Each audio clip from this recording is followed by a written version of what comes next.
안녕하십니까. 안녕하세요. 네, 오늘 요한계시록 강의 이제 29번째 시간 되겠습니다. 저희 이제 끝자락에 이제 이르렀네요. 아마 이제 다음 시간이면 아마 30번째 시간을 끝으로 아마 마지막 말씀까지 이렇게 강의가 될 것 같은데 오늘 그 전 시간이 되겠습니다. 먼저 지난 시간에 저희들 교제했던 이런 부분들 다시 한번 이렇게 상기하고 넘어가겠습니다. 지난 시간 우리들은요 하나님께서 성경에 기록해 놓으신 불신자들과 신자들의 최종적인 운명에 대해서 살펴봤습니다. 그래서 이 불신자들은 이 천년 왕국 이후에 부활해서 백보자의 심판을 거친 다음에 자신의 이 행위를 따라서 영원한 지옥의 형벌을 받는다고 하는 이 부분을 우리가 살펴봤고요. 반면에 우리 신자들은 모두 천년 왕국 이전에 이제 부활함을 살펴봤습니다. 이 부활을 성경에서는 바로 이 첫째 부활, 생명의 부활이라고 이렇게 부르는데, 이 첫째 부활에 참여하는 이러한 신자들은 그리스도와 함께 천년 동안 왕노릇 하다가 최종적으로는 바로 이 새 하늘과 새 땅이라고 하는 영혼의 세계로 들어간다고 하는 부분을 우리가 살펴봤습니다. 오늘 우리가 이제 살펴볼 이 말씀은요, 바로 이 첫째 부활에 참여한 신자들이 장차 하나님과 예수 그리스도와 함께 영원한 세계에서 살게 될 새로운 거처이자 또 새 하늘과 새 땅의 수도가 되는 새 예루살렘이라고 하는 이 도시에 대해서 이렇게 소개하고 있습니다. 그래서 하나님께서는 장차 성도들의 이 영원한 거처가 될 이 새 예루살렘이라는 이 도시의 조강도, 예를 들면 이 도시의 어떤 규모나 구조나 건축 재료, 그 다음에 이곳에서의 생활을 아주 구체적으로 이렇게 기록해 놓으심으로써 우리가 바라는 이 천국이 상상의 영역이 아닌 실제라고 하는 것을 우리에게 보여주고 계십니다. 혹시 여기 계신 분들 가운데 새로 이렇게 신축한 최고급 아파트에 가보셨거나 또 그곳으로 이사해서 이렇게 사시는 분들이 계십니까? 저는 이렇게 새로 신축한 아파트는 아니지만 한 20년 거의 된 아파트를 이렇게 리모델링해서 올해 이제 3년째 살고 있습니다. 근데 건축한 지 20년 된 아파트를 리모델링만 해도 정말 새 집에 사는 것처럼 기분이 좋습니다. 지금도 여전히 저는 이렇게 좋은 기분을 가지고 있습니다. 하물며 이렇게 새로 신축한 최고급 아파트로 이사해서 사는 사람들, 또 거기로 이사해서 사는 이 신혼부부의 마음은 얼마나 황홀하고 또 설레일까 하는 이런 부분들을 생각해 봅니다. 그래서 이 땅에서도 사람들이 정말 공을 들여서 건축한 이러한 새 집도 사람들을 황홀하게 하는데, 하물며 하나님께서 그분의 이 성도들과 함께 거하기 위해서 직접 하나님께서 마련하신 그 도시는 얼마나 장엄하고 영광스러운 것일까, 이런 부분들을 생각해 봅니다. 그래서 지금부터는 하나님께서 그분의 성도들을 위해서 마련하신 이 새로운 거처, 또 장차 우리가 영원히 살게 될 이 최종적인 천국 뿐만 아니라, 우리가 아까 마지막 찬송에서 마지막 가사가 나를 위해 예비하신 이제 고향집에 돌아간다고 하는 이런 부분을 우리가 찬송을 드렸지 않습니까? 그 고향집, 그 집이 어떠한 집인지 이 부분을 성경을 통해서 한번 살펴보도록 하겠습니다. 다 같이 요한계시록 21장 9절부터 22장 5절까지를 한 번에 읽고 여기에 관련된 교제를 나누겠습니다.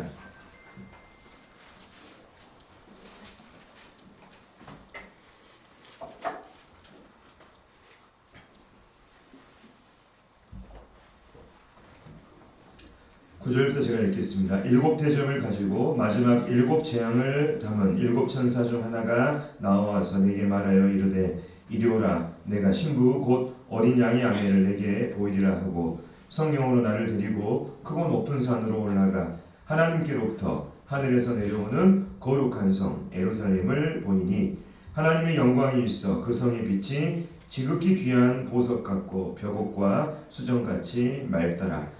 크고 높은 성곽이 있고 12문이 있는데 문에 12천사가 있고 그 문들 위에 이름을 썼으니 이스라엘 자손 12지파의 이름들이라.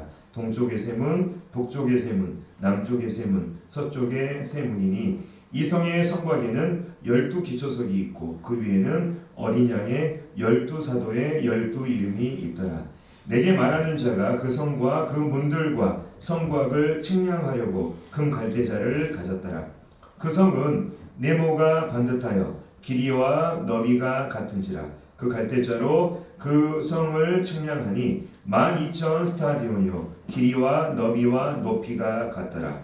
그 성곽을 측량하매 144 규빗이니 사람의 측량 곧 천사의 측량이라. 그 성곽은 벽옥으로 쌓였고 그 성은 정금인데 맑은 유리 같더라. 그 성의 성곽의 기초석은 각색 보석으로 꾸몄는데 첫째 기초석은 벽옥이요 둘째는 남보석이요 셋째는 옥수요 넷째는 녹보석이요 다섯째는 홍만호요 여섯째는 홍보석이요 일곱째는 황옥이요 여덟째는 노곡이요 아홉째는 다망옥이요 열째는 비치옥이요 열한째는 청옥이요 열두째는 자수정이라. 그 12문은 12진주니 각 문마다 한 개의 진주로 되어 있고 성의 길은 맑은 유리 같은 정금이더라. 성 안에서 내가 성전을 보지 못하였으니 이는 주 하나님 곧 전능하신 이와 및 어린 양이 그 성전이시니라. 그 성은 해나 달의 비침이 쓸데없으니 이는 하나님의 영광이 비치고 어린 양이 그 등불이 되시니라. 만국이 그 빛 가운데로 다니고 땅의 왕들이 자기 영광을 가지고 그리로 들어가니라. 낮의 성문들을 도무지 닫지 아니하리니 거기에는 밤이 없으니라. 사람들이 만국의 영광과 존귀를 가지고 그리로 들어가겠고 무엇이든지 속된 것이나 가증한 일 또는 거짓말하는 자는 결코 그리로 들어가지 못하되 오직 어린 양의 생명책에 기록된 자들만 들어가리라. 22절입니다. 또 그가 수정같이 맑은 생명수의 강을 내게 보이니 하나님과 및 어린 양의 보좌로부터 나와서 길 가운데로 흐르더라. 강 좌우에 생명나무가 있어 12가지 열매를 맺되 달마다 그 열매를 맺고 그 나무 잎사귀들은 만국을 치료하기 위하여 있더라. 다시 저주가 없으며 하나님과 그 어린 양의 보좌가 그 가운데에 있으리니 그의 종들이 그를 섬기며 그의 얼굴을 볼터이여 그의 이름도 그들의 이마에 있으리라. 다시 밤이 없겠고 등불과 햇빛이 쓸데없으니 이는 주 하나님이 그들에게 비치심이라. 그들이 세세토록 왕노릇 하리로다. 여기까지입니다. 저희들이 방금 21장 9절부터 22장 5절까지 말씀을 읽었는데요. 방금 읽은 말씀은 상당히 이제 신학적으로 논쟁이 되고 있는 말씀입니다. 우리가 앞선 지난 시간에 살펴본 21장 1절부터 8절까지의 말씀이 바로 이 새하늘과 새 땅, 영원한 세계에 관한 말씀이라는 것에 대해서 거의 모든 학자들이 여기에 동의합니다. 하지만 우리가 방금 읽은 21장 9절부터 22장 5절 이 말씀에 대해서는 이 세대주의 학자들 가운데서도 서로 견해가 나눠집니다.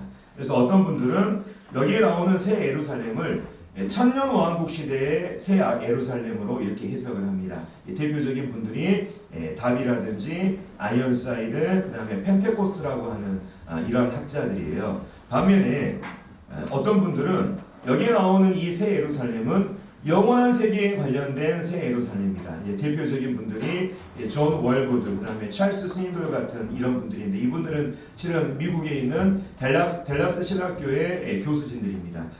근데 이제 제가 이분들이 쓰신 이제 책들을 이제 모두 읽어봤습니다만 모두 나름의 훌륭한 근거들을 가지고 계셔서 제가 과연 어떤 입장에서 이 말씀을 강의를 해야 될지 상당히 난감했습니다. 또 무엇이 맞다 이렇게 단정할 수는 없지만 저는 이 부분이 영원한 세계 새 예루살렘이라고 하는 이 분별하에 오늘 강의를 진행하고자 합니다. 그래서 우리가 오늘 방금 읽은 본문 말씀은 천년왕국에 관한 말씀이 아니고 바로 영원한 세계 새 하늘과 이 새 땅에 관련된 새 예루살렘에 관한 말씀이라고 하는 이런 분별하에 이 강의를 진행하도록 하겠습니다. 자, 1절 보시면요. 1절 보기 전에 우리가 17장을 한번 돌아갈 필요가 있습니다. 왜냐하면 이것과 관련이 있기 때문에 그렇습니다. 17장에 보면 이런 말씀이 있습니다. 대표적으로 몇 구절을 제가 가져왔습니다. 또 7대접을 가진 7천사 중 하나가 와서 내게 말하여 이르되 오라 많은 무리에 앉은 큰 음녀가 받을 심판을 네게 보이리라. 곧 성령으로 나를 데리고 광야로 가니라. 또 네가 본 그 여자는 땅의 왕들을 다스리는 큰 성 보시라 하더라. 이런 말씀이 있었거든요. 요약하면 17장에 보면 7 대접의 재앙을 가진 천사 중 하나가 요한을 성령으로 데리고 광야로 갑니다. 그리고 거기로 가서 큰 음녀가 받을 심판을 너에게 보여주겠다 하는 이런 말씀이 나와요. 그리고 이제 그곳에서 요한은 바로 이 땅의 불신자들의 소망이자 적그리스도 왕국의 수도가 되는 큰 성 바벨론이라고 하는 이 도시가 어떻게 최종적으로 멸망하는지를 그가 지켜봤습니다. 이게 이제 17장에 18장에 있었던 내용이에요. 근데 이제 오늘 우리가 본 21장 9절은 이렇게 시작합니다. 7대접을 가지고 마지막 7재앙을 담은 7천사 중 하나가 나와서 내게 말하여 이르되 이리 오라 내가 신부 곧 어린 양의 아내를 네게 보이리라. 아까 이제 그 7천사가 음료를 보여줬다면 이제 어린 양의 아내를 이제 보여주겠다고 말하고 이제 성령으로 나를 데리고 광야가 아니라 크고 높은 산으로 올라가서 하나님께로부터 하늘에서 내려오는 거룩한 성 새 예루살렘을 요한에게 보여줬습니다. 이 부분이 대칭적인 구조라고 하는 것을 지금 이해가 되시죠? 그래서 제가 17장에 있는 말씀을 제가 서두에 인용을 했습니다. 근데 요한이 그 성을 보니까 하나님의 영광이 있어 그 성의 빛이 지극히 귀한 보석 같고 벽옥과 수정과 같이 맑았다고 이렇게 말하고 있습니다.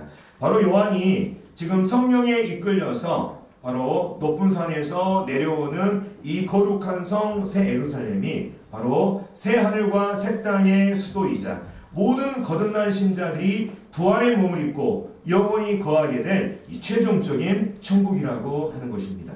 최종적인 천국. 그래서 제가 지금 조금 전에 최종적인 천국이라고 하는 표현을 썼습니다. 그래서 우리가 일반적으로 우리가 천국이라는 이 단어를 사용할 때 엄격하게 구분해서 사용하지는 않습니다. 하지만 우리가 이왕 요한계시록을 공부하고 있기 때문에 이 부분을 분명하게 구분할 필요성을 느껴서 이 부분을 한번 말씀을 드리겠습니다.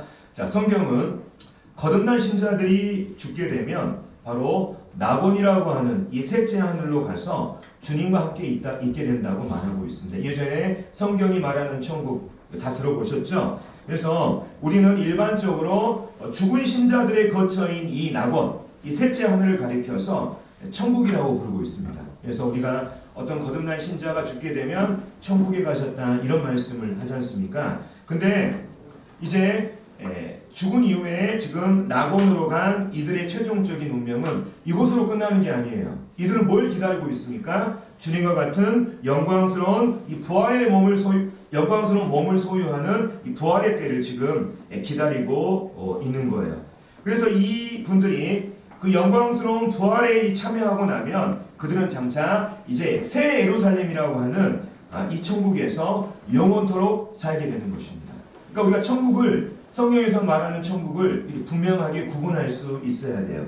정의하면 낙원 또 셋째 하늘이라고 부르는 죽은 신자들의 이 거처로서의 천국이 있습니다. 우리는 이것을 현재의 천국이라고 부릅니다. 또 뿐만 아니라 이제 부활한 신자들의 영원한 거처로서의 천국이 있어요. 오늘 우리가 살펴보는 새 예루살렘, 이것을 이제 다른 말로 미래의 천국, 이 최종적인 천국이라고 부릅니다. 그래서 우리가 오늘 살펴보는 이 천국은 어떤 천국이냐? 바로 부활한 신자들의 영원한 거처, 최종적인 천국, 새 예루살렘이라고 하는 이 도시에 대해서 우리가 살펴보려고 하는 것입니다. 이 부분이 지금 이해가 되는가요? 그래서 그냥 우리가 천국에 간다, 죽으면 천국에 간다, 이런 그냥 그 애매모호한 개념이 아니라 이런 부분들, 낙원과 셋째 하늘과 그리고 마지막 부활한 신자들의 최종적인 이 거처로서의 천국을 우리가 이렇게 성경적으로 구분할 수 있어야 된다고 봅니다. 그래서 오늘 이 부활한 신자들의 이 최종 거처인 이 새 예루살렘이라고 하는 이 미래의 천국에 대해서 지금 우리가 알아보고 있는 것이죠. 근데 요한은요, 지금 이 도시가 하늘로부터 내려오는 것을 보고 있습니다. 그래서 일반적으로 우리가 이제 저는 건축을 하지 않지만 앞으로 완성될 건축물을 이 실제 모습으로 표현한 것을 조감도라고 그래요. 그래서 이 조자가 새 조자입니다. 그래서 새가 높이 나는 새가 그 눈으로 그것을 바라보는 관점으로 이렇게 그린 그림이라고 그래서 이 조감도라고 이렇게 말하기도 하는데, 바로 요한은 바로 현재 성령에 이끌려서 높은 산 위에서 마치 새가 내려다보는 이러한 것처럼 이 도시의 이 전체적인 조감도를 보고 있는 것입니다. 특별히 이제 11절에 보면 이 새 예루살렘에 대한, 요한이 본 이 새 예루살렘에 대한, 이 도시에 대한 그 요한의 첫 인상이 여기에 표현이 되어 있죠. 어떻게 표현을 하고 있냐면, 하나님의 영광이 있어 그 성의 빛이 지극히 귀한 보석 같고 벽옥과 수정같이 맑더라 이렇게 말하고 있는데요. 바로 요한이 이 도시를 표현하면서 하나님의 영광, 이 빛이라고 하는 이 두 단어를 통해서 자기가 본 이 예루살렘 이 도시의 눈부신 외관을 그가 지금 전하고 있습니다. 제가 지난 시간에 이제 언급한 것처럼 천국을 가장 천국답게 만드는 것이 바로 하나님의 임재라고 하는 이런 부분을 말씀을 드렸습니다. 요한은 그 하나님의 임재로부터 나오는 그 하나님의 영광의 광채가 너무나 장엄한 나머지 이것을 어떻게 표현하고 있냐면, 지극히 귀한 보석, 또 벽옥, 수정과 같은 자기가 표현을 동원할 수 있는 이 최고의 단어를 동원해서 이것을 지금 표현하려고 지금 애쓰고 있는 것을 보게 됩니다. 특별히 우리가 이제 후에 23절에서 살펴보겠지만, 이 새 예루살렘은 하나님의 그 영광의 빛으로 인해서 해와 달의 비침이 쓸데없다고 이렇게 말하고 있습니다. 그래서 지금 현재 이 세상을 비추는 이 태양빛은 어떤 빛입니까? 창조된 빛이잖아요. 하지만 해와 달과는 비교할 수 없는 그 창조되지 않은 그 하나님의 영광의 광채가 바로 이 도시를 비추고 있다는 것입니다. 특별히 이제 우리가 그 하나님의 그 영광의 광채에 대해서 우리가 생각해 볼 때 좀 이런 부분을 떠올렸으면 좋겠습니다. 현재 지구와 태양과의 거리가 1억 5천만 킬로미터입니다. 하지만 우리가 1억 5천만 킬로미터라고 하는 이 정말 엄청난 거리에서도 맑은 날에 이렇게 뜨겁게 빛나는 태양을 우리 현재 눈으로 단 10초도 감당할 수 없는 것이 사실입니다. 하물며 그 태양이라는 빛을 만드신 그 하나님의 그 영광의 광채는 얼마나 대단한 것일까? 우리는 이런 부분들을 생각해 볼 수 있어야 됩니다. 그래서 아무리 최고의 표현을 정말 엄선한다 해도 놀랍고도 충만한 그분의 영광을 우리 인간의 단어로는 감히 담아낼 수가 없는 것입니다. 그런데 우리는 장차 이 새 예루살렘이라고 하는 도시에 거주하면서 하나님의 그 영광, 또 그 다음에 하나님의 그 빛나는 광채와 위엄을 실제로 목격하고 우리는 경험을 하게 될 것입니다. 그래서 하나님의 임재로부터 나오는 그 하나님의 그 영광과 빛, 이것이 바로 천국이 가지고 있는 가장 큰 매력이라고 할 수가 있는 거예요. 자, 그래서 이 새 예루살렘에 대한 이 전체적인 첫 인상에 이어서 이제 요한은요, 자기의 이 카메라의 렌즈를 이제 확대를 합니다. 우리가 카메라 보면 이제 줌 기능이 있지 않습니까? 돌리면 쭉쭉쭉쭉 이렇게 가까이 이렇게 보이잖아요. 그런 부분을 상상해 보시면 되겠습니다. 그래서 자기가 가지고 있는 이 카메라의 렌즈를 확대해서 이제 새 예루살렘의 규모와 또 구조, 또 그곳에서의 이러한 생활 등에 대해서 둘러보고 있죠. 자, 요한에게 이제 가장 눈에 먼저 띈 것은 이제 이 새 예루살렘이라는 도시의 크고 높은 성곽입니다. 제가 이 부분을 얘기했습니다. 크고 높은 성곽이 있고 12문이 있는데 문에 12천사가 있고 그 문들 위에 이름을 썼으니 이스라엘 자손 12지파의 이름들이라. 동쪽의 세 문, 북쪽의 세 문, 남쪽의 세 문, 서쪽의 세 문이니 그 성의 성곽에는 12기초석이 있고 그 위에는 어린 양의 12사도의 12이름이 있더라. 먼저 요한의 눈에 먼저 띈 것은 크고 높은 성곽이에요. 이 성곽이라고 하는 것은 이 도시의 외벽을 말하는 것입니다. 그래서 크고 높은 성곽이라고 하는 이 표현은 이 도시가 얼마나 안전한 도시인가를 우리에게 보여주고 있죠. 뿐만 아니라 요한은 이 도시에 이스라엘 12지파의 이름이 기록된 12문이 있고 동서남북 각각 3개의 문마다 12천사가 있다고 말하고 있습니다. 여기에 보면 문에 이렇게 천사가 있다고 하는 이런 표현이 있는데요. 이것은 이 도시 안에 그 어떤 악한 것이나 해로운 것도 결코 이 도시 안으로 들어갈 수 없도록 천사가 수문장으로서 지키고 있다. 이런 의미로 우리가 받아들일 수도 있겠지만 다른 한편으로는 이 도시에 이 천사와 같은 영적인 존재들도 하나님의 성도들과 함께 이 도시에 거주하게 된다는 이런 의미로도 우리가 받아들일 수가 있겠습니다. 뿐만 아니라 이 도시는요, 여기 초록색 음영이 있는 것처럼 12기초석으로 되어 있습니다. 이 기초석이라고 하는 것은 뭘 얘기하냐면 어떤 건물의 토대가 되는 이 주춧돌을 말하고 있어요. 근데 19절과 20절에 보면 이 12기초석이 12개의 각종 보석이라고 말하고 있습니다. 그래서 이 도시의 주춧돌 자체가 12개의 각종 보석을 기반으로 하고 있다는 거예요. 그래서 우리가 보석이 가지고 있는 특징 중에 하나가 뭐냐면 이제 화려한 것도 있겠지만 보석은 단단하지 않습니까? 견고하지 않습니까? 그래서 이 12기초석이라고 하는 의미는 이 도시가 얼마나 안정적이고 그 기반이 견고한지를 우리에게 잘 보여주는 이러한 표현이라고 우리가 볼 수가 있겠습니다. 근데 이 도시의 문에는요, 이스라엘 12지파의 이름이 기록되어 있습니다. 또 이 도시의 기초석에는 어린 양의 12사도의 12이름이 기록됐다고 말하고 있어요.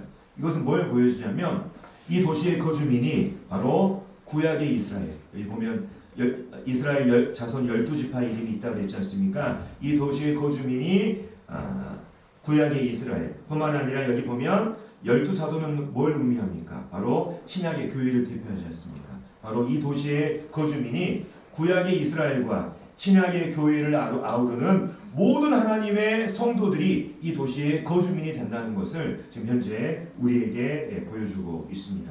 자, 그리고 이제 15절부터 17절까지 가면 이 도시의 규모가 얼마나 대단한 규모인지를 우리에게 보여주고 있는데요. 자, 요한에게 이 새 예루살렘을 소개하는 천사가 금 갈대자를 가지고 이 성과 도시의 문들과 성벽을 측량해서 거기에 대한 정보를 이제 요한에게 알려줍니다. 그 정보가 이제 16절과 17절에 기록되어 있는데 제가 읽겠습니다. 자, 그 성은 여기서 말하는 성을 우리가 예전에 있는 이런 성으로 막 이렇게 뭐 남한산성 이런 성으로 생각하시지 마시고 도시의 개념으로 생각하셔야 됩니다.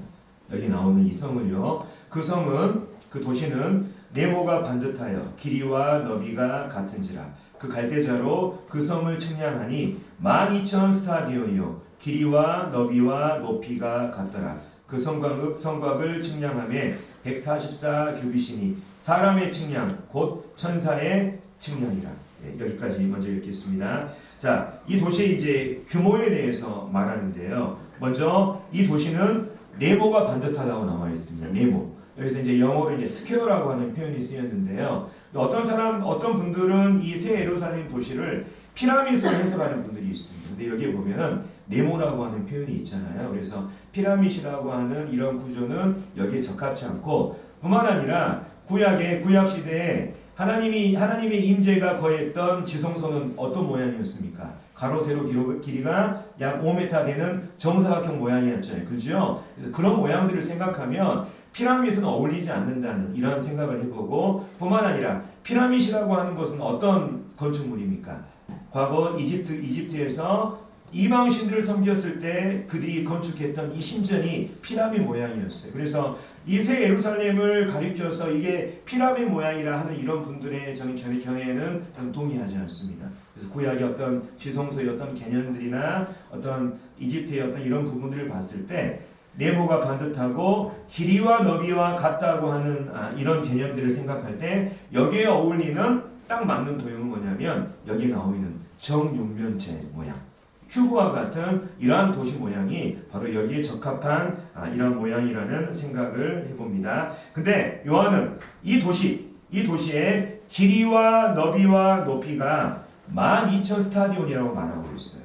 이 1스타디온은 요한이 살았던 당시에 192m를 말합니다. 그래서 192 곱하기 12,000 하면 이게 몇 킬로가 되냐면 대략 2,300km가 됩니다.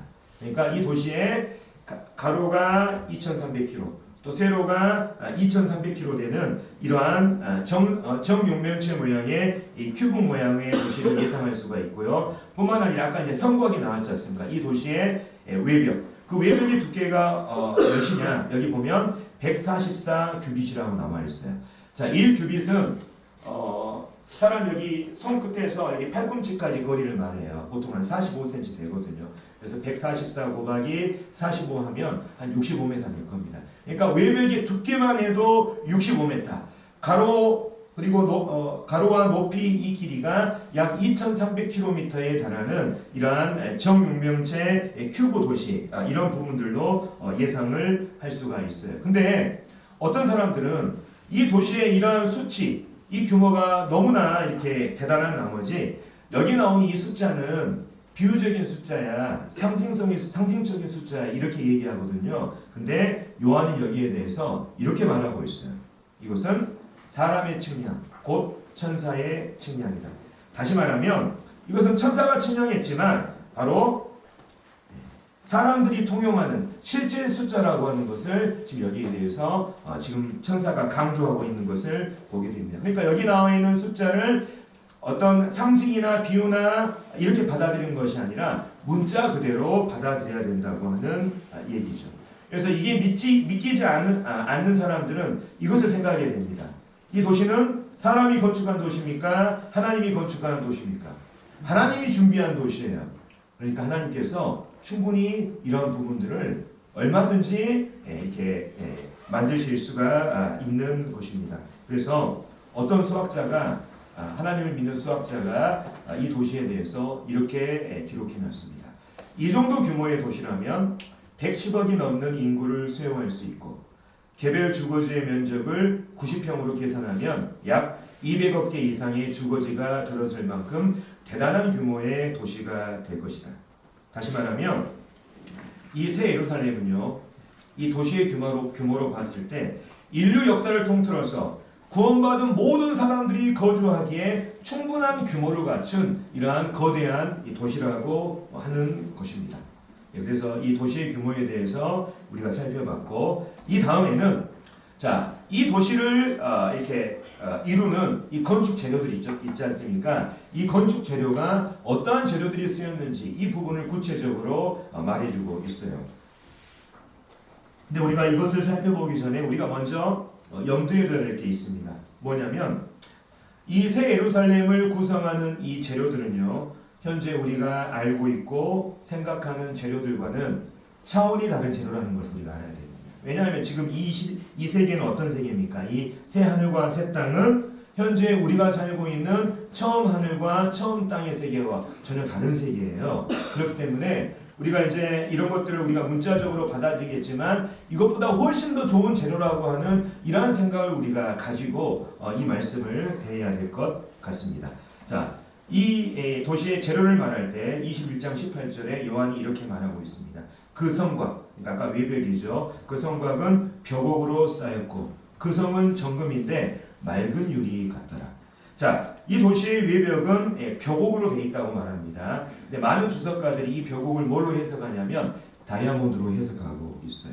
근데 제가 봤을 때는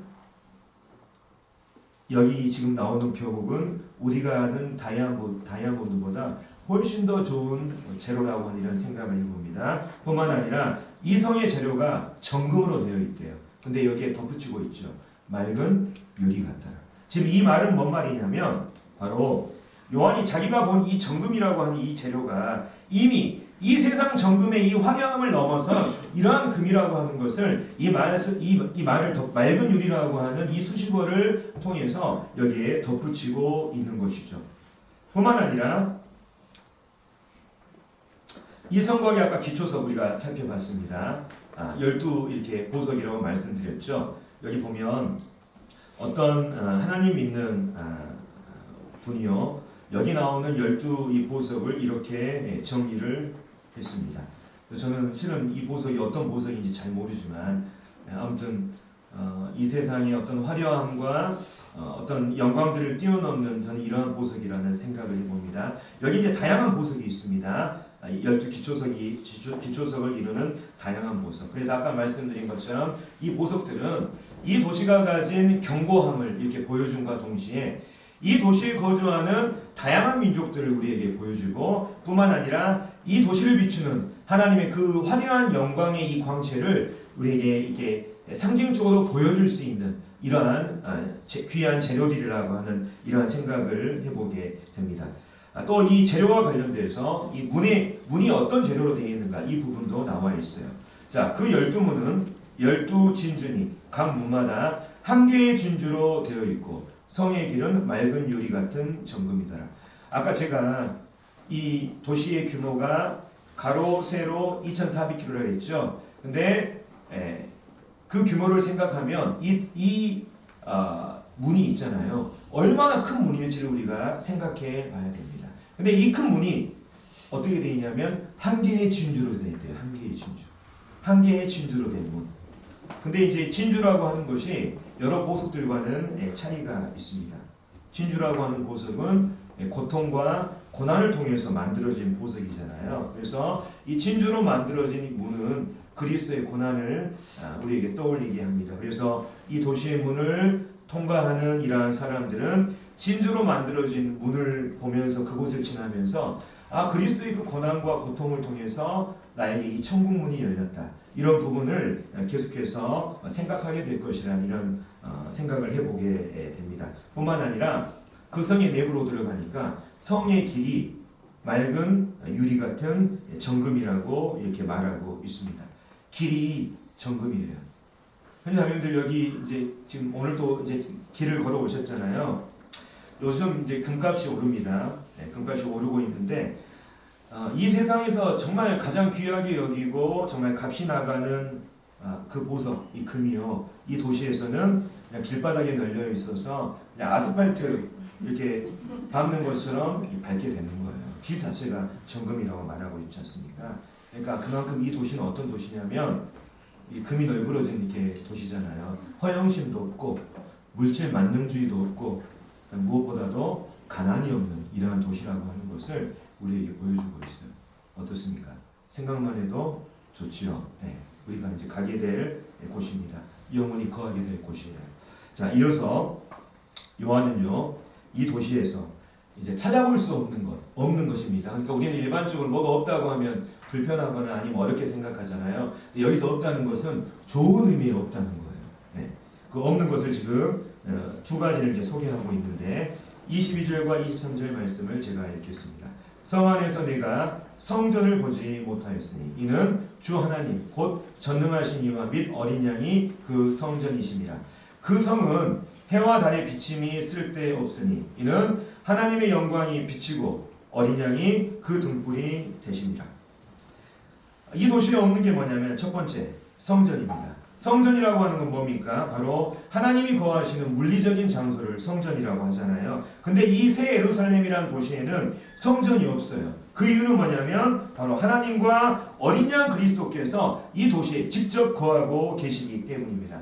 더 쉽게 말하면 이 도시 전체 자체가 하나님이 임재하시는 거룩한 지성소가 되는 거예요. 구약시대에 이제 지성소 우리가 아는 것처럼 아무나 들어갈 수 없었지 않습니까? 근데 이 도시에는 하나님과 예수 그리스도께서 직접 계셔서 이 도시 자체가 이 거룩한 지성소가 된다고 하는 것입니다. 또 뿐만 아니라 이 도시 안에는 해와 달의 비침이 쓸데없다고 말하고 있죠. 왜냐하면 이 뒤에 나와 있는 것처럼 이 도시 안에 하나님의 영광이 이 도시를 비추고 어린 양 그리스도께서 이 도시의 광채가 되시기 때문입니다.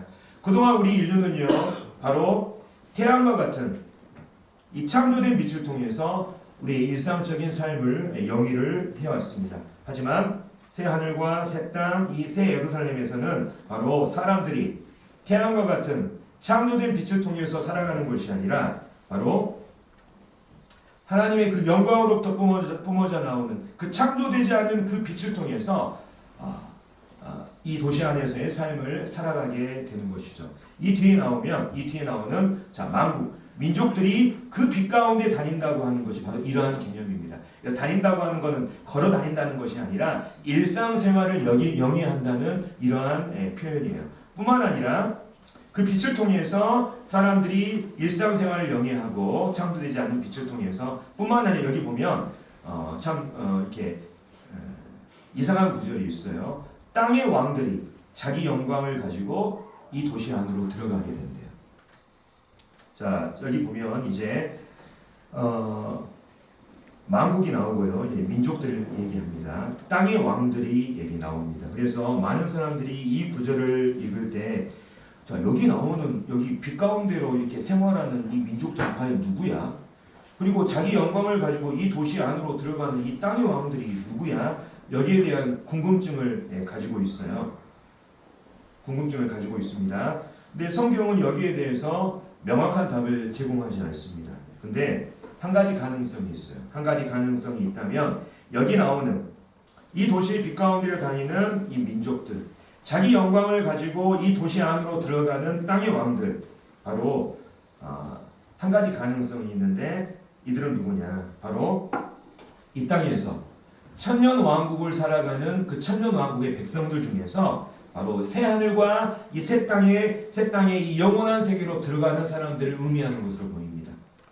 그러니까 이제 이 부분을 제가 구체적으로 좀 설명을 해드릴게요. 약간 이제 이해가 되지 않을 수도 있지만 우리가 지금까지 배웠던 부분들 기억을 되살려서 이 부분을 좀 집중하시면 좋겠습니다. 자, 제가 지난 시간 또 지난 시간을 이어서 지난 시간에 약 한 2번에 걸친 것 같습니다. 천년 왕국을 살아가는 두 그룹을 제가 소개했습니다.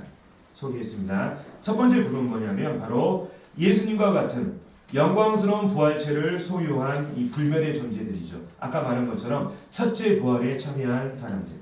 바로 그리스도와 더불어서 천년 동안 왕 노릇하는 통치자 그룹이 바로 여기 이 그룹이죠. 그래서 구약의 성도들과 신약의 성도들과 환란기 성도들이 바로 이 그룹에 속한다고 하는 부분을 말씀을 드렸습니다. 근데 이 천년 왕국의 백성들 가운데 천년 왕국에 들어가는 사람 중에 또 하나의 그룹이 있어요. 이 사람들은 어떤 사람이냐? 바로 환란기를 끝까지 견디고 살아남아서 현재 우리와 같은 자연적인 육체를 가지고 천년 왕국에 들어가는 이러한 사람들이죠. 예, 아마도 이제 유대인들이라든지 아니면 셀 수 없는 이방인 무리가 바로 여기에 포함이 될 것입니다. 근데 우리가 지난 시간 배웠습니다. 살펴봤습니다. 사탄이 무적행에 갇혀서 천년이 차게 되면 무적행에 잠깐 놓이게 되는데 이 사탄이 이 땅에 있는 사방 백성, 곡과 마곡을 미혹해서 하나님과 전쟁을 벌인다는 이 부분을 말씀을 드렸죠. 바로 이 사탄이 이 사람들을 미혹해서 하나님을 대적하다가 하늘로부터 내려오는 불에 의해서 이들이 살라지고 마귀는 지옥 불못에 던져지는 이 부분을 우리가 지난 시간 다 살펴봤습니다.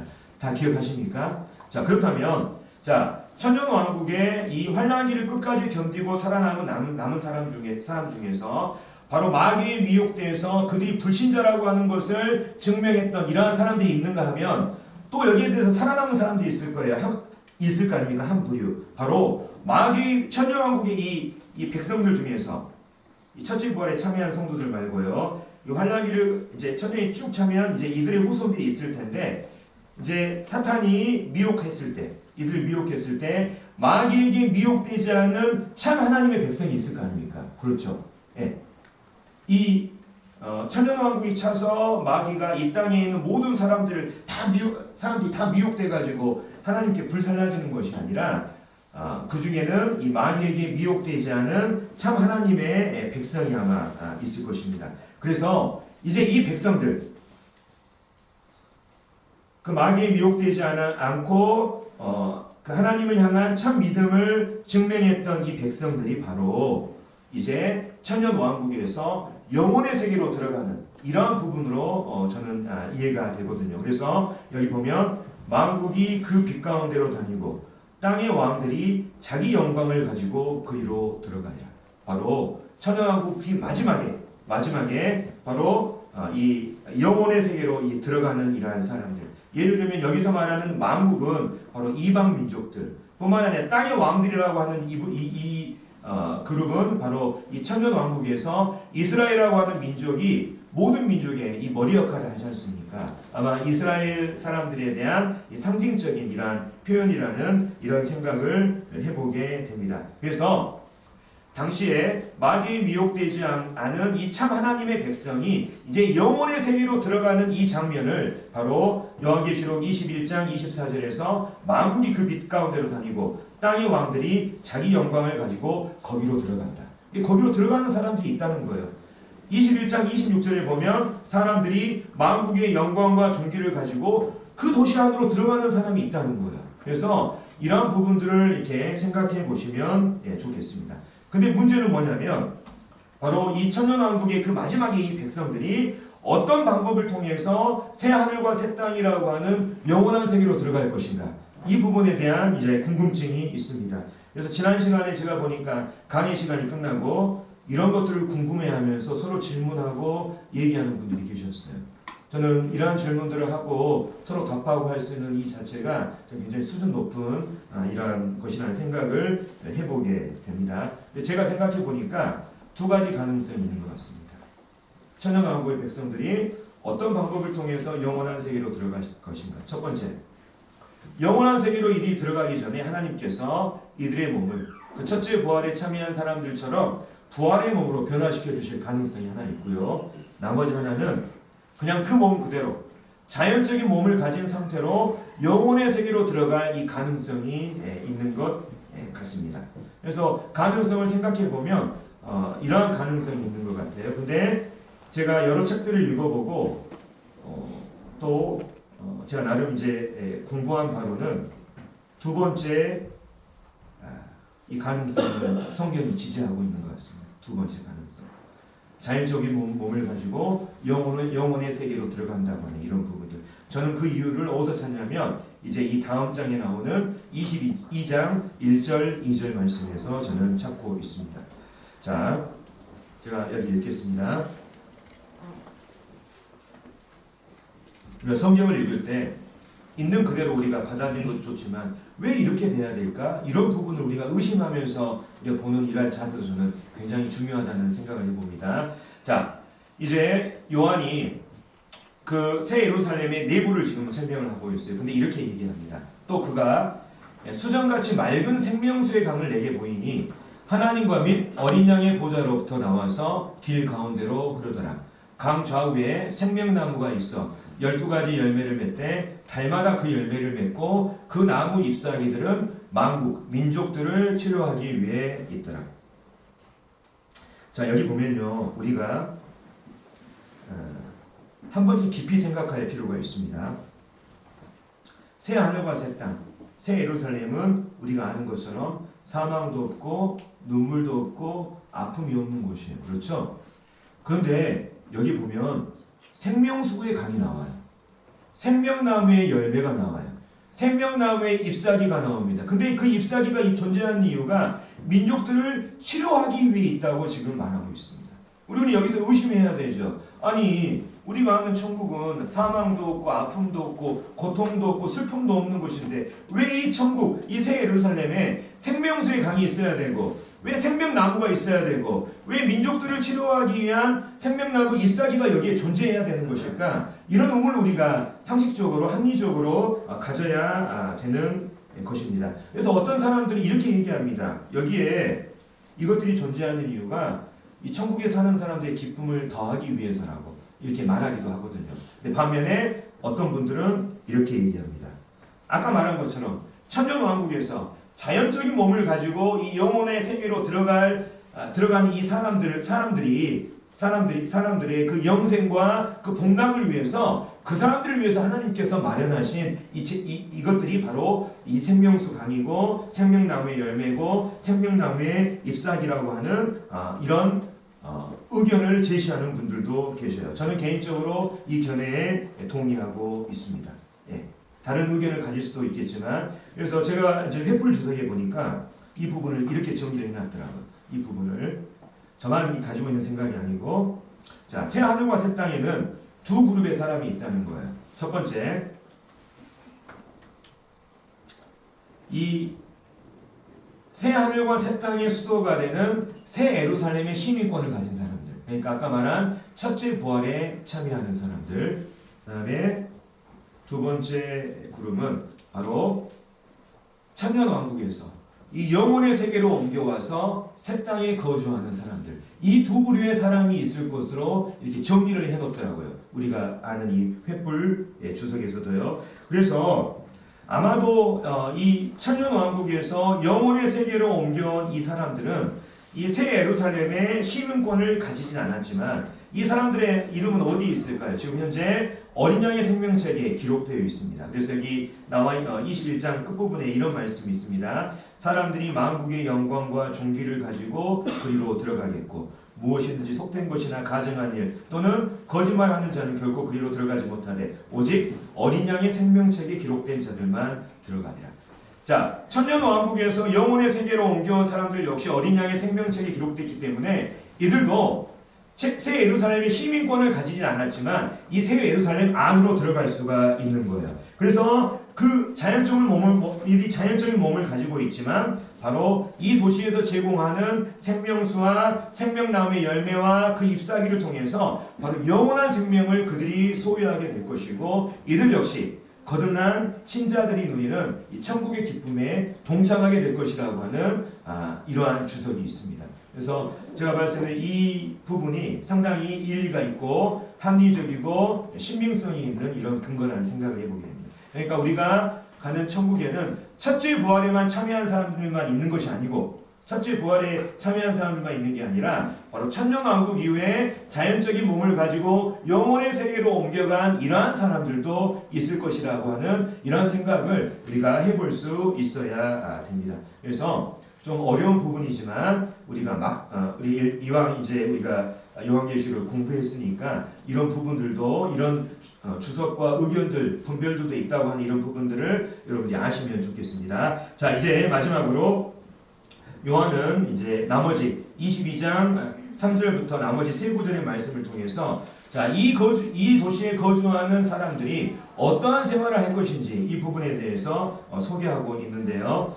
제가 22장 3절을 읽겠습니다. 다시 저주가 없으며 하나님과 그 어린 양의 보좌가 그 가운데 있으리니 그의 종들이 그를 섬기며 다시는 저주가 없고 하나님과 어린 양의 보좌가 그 도시의 가운데에 있는데 그의 종들이 그를 섬긴다고 말하고 있습니다. 여기서 그의 종들이 그를 섬긴다고 하는 이 표현에서 우리는 천국에서도 이 땅에서 마찬가지로 하나님을 예배하게 된다고 하는 것을 우리가 알 수가 있습니다. 천국에서도 하나님을 예배한다. 근데 이제 어떤 분들은 이런 생각하실 수가 있어요. 천국에 가서도 예배한다고 하니까 이 땅에서도 진짜 지긋지긋하게 하나님 있게 예배 드렸는데 천국 가서도 제가 예배 드려야 됩니까? 천국 가서 좀 쉬면 안 되나요? 이렇게 말할 수 있죠. 이렇게 생각할 수 있어요. 근데 우리가 이거 알아야 됩니다. 우리가 이 땅에서 드리는 예배하고 천국에서 드리는 예배는 큰 차이가 있어요. 천국에서 드리는 예배는 하나님을 직접 뵙고 한다는 것입니다.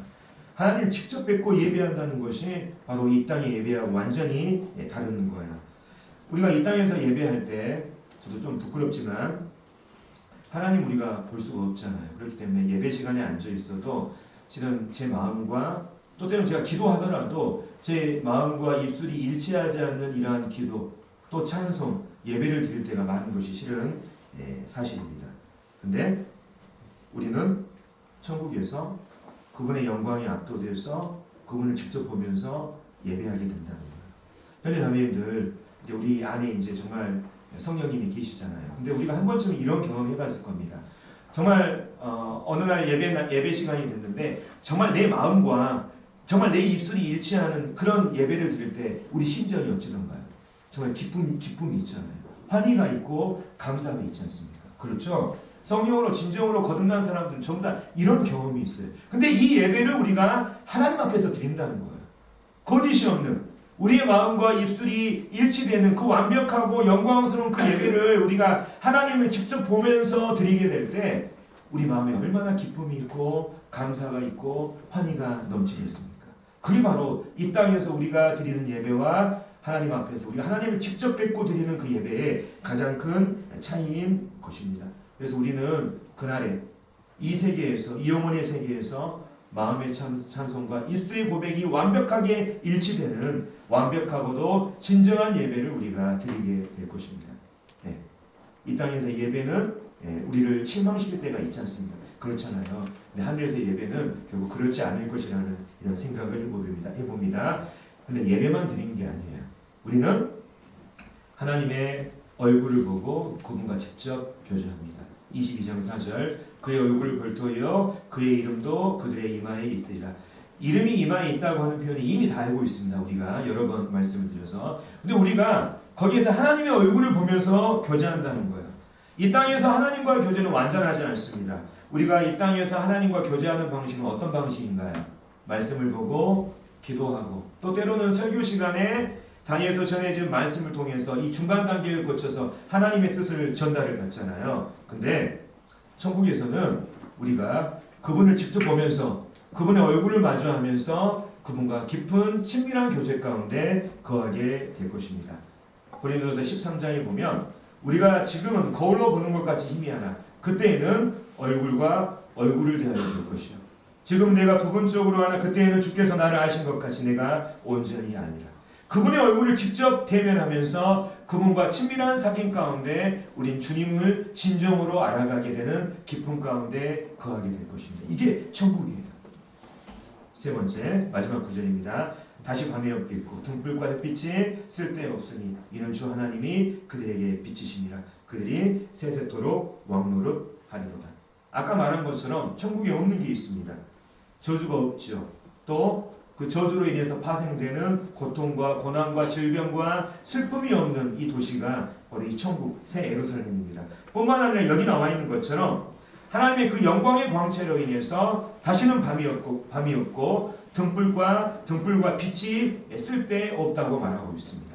하나님이 직접 그들에게 비추시기 때문이라고 말하고 있죠. 우리는 그곳에서 하나님께서 주시는 그 영광의 빛 안에서 천년왕국에는 천년 동안 우리가 왕노릇 했죠. 여기에는 세세토록 영원 무궁토록 천국의 그 모든 풍요로움을 우리 왕처럼 누리게 될 것입니다. 이게 하나님께서 우리에게 약속해 주신 말씀이에요.